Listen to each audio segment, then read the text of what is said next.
Hi friends, எல்லோருக்கும் வணக்கம். இன்னைக்கு என்ன ரெசிபி பார்க்க போகிறோம்னு பார்த்தீங்கன்னா, டீ கடை வாழைக்காய் பஜ்ஜி வீட்டிலேயே நல்லா சாஃப்டாக மொறுமொறுன்னு எப்படி பண்ணுறதுன்னு தான் பார்க்க போகிறோம். கடைகளில் வாங்குகிற பஜ்ஜி மாவு மிக்ஸ் இல்லாமல் நம்ம வீட்லேயே பஜ்ஜி மாவு மிக்ஸ் ரெடி பண்ணிவிட்டு வாழைக்காய் பஜ்ஜி டீ கடை ஸ்டைலில் எப்படி பண்ணுறதுன்னு பார்க்கலாம்.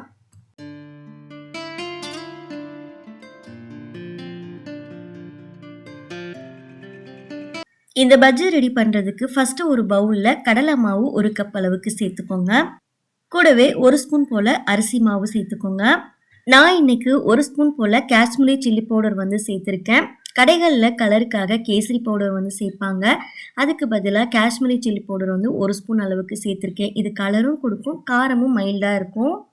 நெக்ஸ்ட்டு இதில் கொஞ்சமாக ஒரு பிஞ்ச் அளவுக்கு பேக்கிங் சோடா சேர்த்துக்கோங்க. கடைகளில் பஜ்ஜி நல்லா சாஃப்டாக கிடைக்கிறதுக்காக கொஞ்சமாக பேக்கிங் சோடா சேர்ப்பாங்க. நெக்ஸ்ட்டு இதில் 1/4 டீஸ்பூன் போல் பெருங்காய பொடி சேர்த்துட்டு கூடவே தேவையான அளவுக்கு உப்பு, 1 ஸ்பூன் போல் இஞ்சி பூண்டு பேஸ்ட்டும் சேர்த்துக்கோங்க. இது எல்லாம் சேர்த்ததுக்கப்புறமா நல்லா ஒரு விஸ்க் யூஸ் பண்ணி ஃபுல்லாக கலந்து விடுங்க. கலந்ததுக்கப்புறமா இதில் நம்ம கொஞ்சம் கொஞ்சமாக தண்ணி விட்டு கரைச்சி எடுத்துக்கலாம். தண்ணியோட அளவு பார்த்தீங்கன்னா 1 கப்லேருந்து 1.25 கப் அளவுக்கு சேர்த்துருப்பேன். நல்லா கலந்து இட்லி மாவு பதத்துக்கு நல்லா மிக்ஸ் பண்ணி எடுத்து வச்சுக்கோங்க.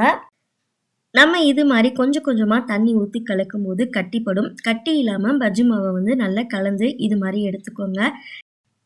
லாஸ்ட்டாக நம்ம சேர்க்க போகிற ஒரே ஒரு சீக்ரெட் இன்க்ரீடியன்ட் என்னன்னு பார்த்தீங்கன்னா இந்த நெய் தான். ஒரே 1 ஸ்பூன் மட்டும் நெய் விட்டு நல்லா கலந்ததுக்கப்புறம் பஜ்ஜி போட்டு எடுங்க. பஜ்ஜி நல்லா சாஃப்டாக கிடைக்கும். கடைகளில் மேக்ஸிமம் இந்த டிப்ஸ் ஃபாலோ பண்ணுவாங்க. கடைசியாக இதில் நல்ல சூடான எண்ணெயை ஒரு 2 டேபிள் ஸ்பூன் போல் சேர்த்துக்குங்க. பஜ்ஜி போட்டு எடுக்கும்போது எண்ணெய் அதிகமாக உறிஞ்சாது. இப்போ எல்லாம் தயாராகிடுச்சு. நெக்ஸ்ட்டு வாழைக்காய் நம்ம பஜ்ஜி போடுறதுக்கு முன்னாடி 2 பக்கமும் நல்லா கட் பண்ணிவிட்டு இது ரஃப்பாக அந்த தோலெல்லாம் பீல் பண்ணி எடுத்துக்கோங்க.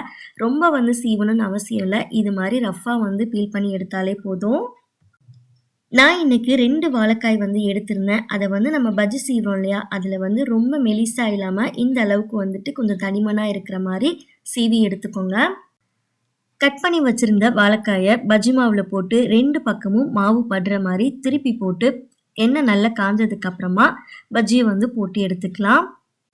இதை எண்ணெயில் சேர்த்ததுக்கப்புறமா அடுப்பை மீடியம் ஃப்ளேமில் குறைச்சி வச்சுருங்க. பஜ்ஜி நல்லா செவந்து உப்பி வந்ததுக்கப்புறமா அடுத்த பக்கம் திருப்பி போட்டு எடுத்தோம் அப்படின்னா டீ கடை ஸ்டைலில் நல்ல மொறுன்னு சாஃப்டான வாழைக்காய் பஜ்ஜி சூப்பராக ரெடி ஆகிடும். நான் சொன்ன மெஷர்மெண்ட்டில் நீங்களும் வீட்டில் ட்ரை பண்ணி பார்த்துட்டு எப்படி வந்ததுன்னு மறக்காமல் ஃபீட்பேக் ஷேர் பண்ணிக்கோங்க. நெக்ஸ்ட்டு ஒரு ரெசிபி வீடியோவில் பார்க்கலாம். தேங்க்ஸ் ஃபார் வாட்சிங். பபாய்.